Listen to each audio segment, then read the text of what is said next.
شیخ دوسرا سوال یہ ہے کہ اہل بیت کا مقام و مرتبہ کیا ہے شیخ؟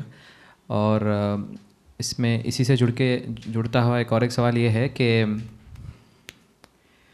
میں جو ہے شیخ کچھ کتابوں کا جب کتابیں دیکھ رہا تھا شیخ، جب پڑھ رہا تھا تو عربی میں جو ہے شیخ حسین رضی اللہ عنہ کے نام کے آگے علیہ السلام بول کے بھی لکھے ہوا تھا، تو اس کا کیا مسئلہ ہے شیخ؟ جیسے کہ ایون کچھ بڑے ویب سائٹس بھی ہیں جو اہل سنہ کے ویب سائٹس ہے، اس کے اندر بھی عربی میں یہ مسٹیک پائی گئی، تو مسٹیک یا اللہ عالم، تو اس کے اوپر اور ایک الزام بھی یہ ہے اہل سنہ کے اوپر کہ ہم وہ اہل بیت کا مقام نہیں رکھتے جو ہونا چاہیے، تو اس کے اوپر جواب دیجیے شیخ، جزاکم اللہ خیر۔ جزاکم اللہ خیر۔ ایک سوال یہ ہے کہ اہل بیت کے سلسلے میں ہمارا کیا موقف ہونا چاہیے؟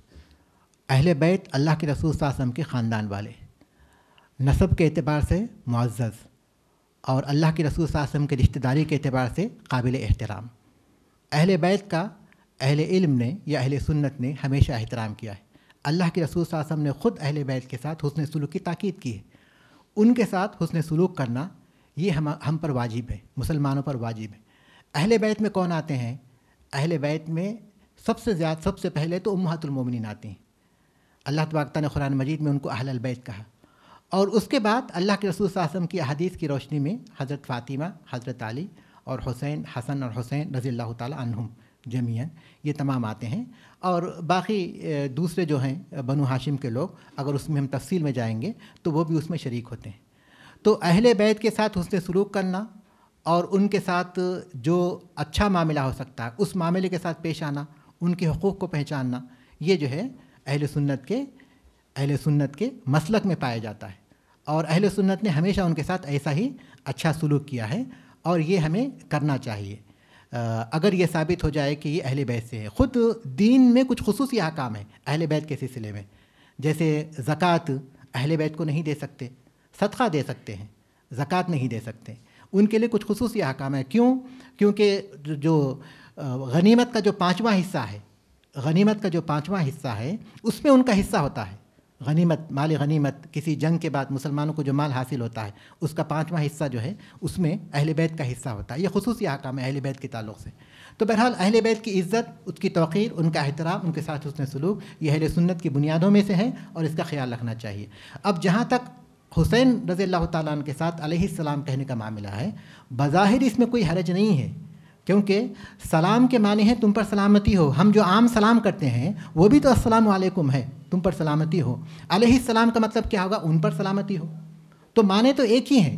ہم کسی نبی کے بارے میں بھی علیہ السلام کہہ سکتے ہیں ان پر سلامتی ہو، اور کسی فرشتے کے بارے میں بھی کہہ سکتے ہیں کہ علیہ السلام ان پر سلامتی ہو، صحابی کے بارے میں بھی کہہ سکتے ہیں کہ علیہ السلام ان پر سلامتی ہو، تابعین کے بارے میں بھی کہہ سکتے ہیں، ائمہ کے بارے میں کہہ سکتے ہیں، یہاں تک کہ عام مسلمانوں کے بارے میں بھی کہہ سکتے ہیں، جیسے کہ ہم کہتے بھی ہیں ہر روز جب سلام کرتے ہیں السلام علیکم۔ لیکن ہمارے ذہنوں میں ایک جو عرف ہو چکا ہے، عرف کا مطلب یہ کہ عام جو اصطلاح بن چکی ہے وہ یہ کہ ہم نبیوں کو، انبیاء کو اور رسولوں کو اور فرشتوں کو علیہ السلام کہتے ہیں۔